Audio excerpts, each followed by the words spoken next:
Hello YouTube, Caldalis Gamer here with another water tanks video. Now this tank that I recently got, especially if you saw my previous video that I uploaded, the TT-130m, the Czechoslovakia heavy tank. I honestly really like this tank, but I'm not gonna lie guys, the first few games I've been having severely bad luck and you guys could tell I'm trying my best to win the game and play this tank correctly how it's supposed to be. And I got pretty darn good results despite that it ended up being losing. So I've been having a lot of losing match, and I don't want to point the blame fingers, but sometimes my team could be a little bit like a bot. So yeah, that's out of my control. But here in this footage, you can see two footage. The first one, it was I was using the shield, like the shield armor, the frontal shield armor, to its maximum potential, and I really do love it. The reason why I'm loving this tank is because it reminds me the early days of the Super Pershing. Now, I do have the Super Pershing, but like I said, guys, the Super Pershing became severely outdated. Back then, when water tanks was in its early stage, Super Pershing was literally the premium tank, like one of the best premium tanks you could ever get. And as a result, the Super Pershing was my personally most played tank of all times. The second most played was EOC, and that's because the EOC, it was fun, and I love light tanks, despite light tanks having no armor. But the Super Pershing, fantastic, and it had layers of armor, just like this tank. This tank is shielded and it has layers of armor. Super Pershing, same thing. And at the same time, in its early days, Super Pershing, it literally could take a lot of hits. I remember having those games where I was getting Steel Hunter. Actually, no. Steel Hunter or Steel Wall? I think it's Steel Wall. Steel Wall is when you bounce so many shots that the game rewards you with a medal called Steel Wall for bouncing way over the hit points that you have. So yeah, and this in this footage you can see me like absorbing hits, especially high explosive rounds, and you can see me like looking at my new tank, my new shielded tank, and admiring its damage, its damage appearance. So this tank, in my opinion, is fantastic. It's great, but well, I've been having problematic games because the team, they are acting like bots, and me, I got upset because obviously that's going to affect the win rate. So yeah, I've been having very bad games, and sadly that's nothing I can do right there. But this tank, I'm really enjoying it because aside from feeling like a super Pershing, it truly feels like a heavy tank. My very first true heavy tank that I ever experienced in this game was the KV-1, and the KV-1, it was very simple, especially back then in the early days of water tanks. The KV-1, all you had to do is angle it towards, well, angle your tank correctly, depending which direction your enemy is at. And if you angle it correctly, the KV-1, it will definitely bounce a lot of shot, which, by the way, I also got steel wall in that tank. Same thing with the Super Pershing. The Super Pershing and this tank, the TT-130m, all you have to do is face forward towards your enemy and take advantage of the shielded plates, the shielded armor. Because the shielded armor, it will definitely absorb the shots, and you're gonna see it here in a bit. And yeah, it does this magic trick with its heavy tank. Now, what I dislike that wargaming has been doing recently, but I get it. I get it is to prevent from tanks from being a little too overpowered. But what I kind of dislike is when tanks purposely have huge weak points and the enemy team, they exploit them. Now, I'm not sure you guys could tell, but this tank, the TT-130, it has like a very small window of the lower armor plating.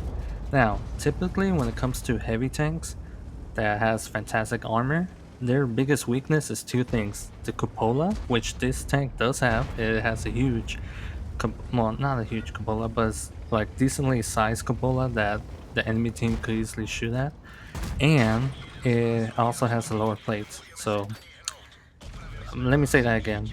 Usually, when it comes to heavy tanks with awesome armor, the two main weaknesses are the cupola and the lower plate. Now, this tank, its lower plate is very small, and I've been having like the first few games of me playing this tank. I've been having enemy teams for some reason managing hitting my lower plate, and I've been looking at my lower plate with amazement because look at that. That's like very small. You guys are gonna see it, the footage here in a bit when I look at my lower plate. That is very small, and I feel like it would have been easier for the enemy team to shoot my cupola than the lower plate. But then again, maybe because of the shielded plates, like the armor plates, maybe my plates was absorbing the shot. Who knows? But still, I have no idea how the enemy team keeps hitting my lower plate. But that's a very small plate, though. So yeah, and this tank, it's fantastic, especially premium round tanks, which I'm not sure you guys know this, but heat rounds is considered explosive.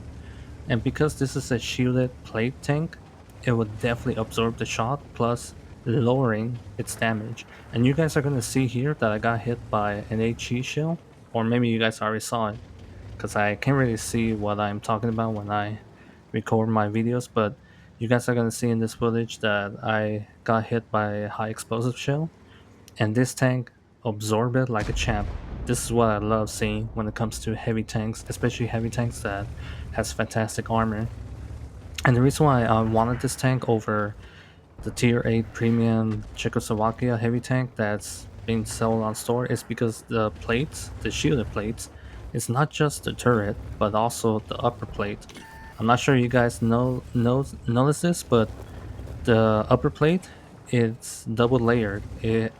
That plate and the upper plate, it's literally two layers of armor plating. So yes, this heavy tank is doesn't just have shield plates on this turret, it's also on this upper plate.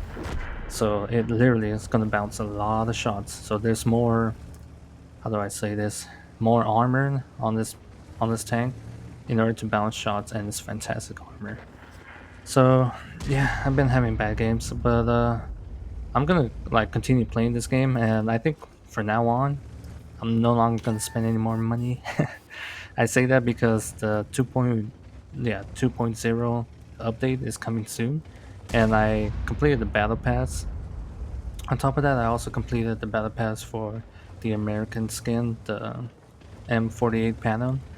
So I got the skin, and I got the, how you say, the tank crewman character that comes with it, and I also got several other reward items. And of course, I also got this tank, the TT-130 millimeter or M.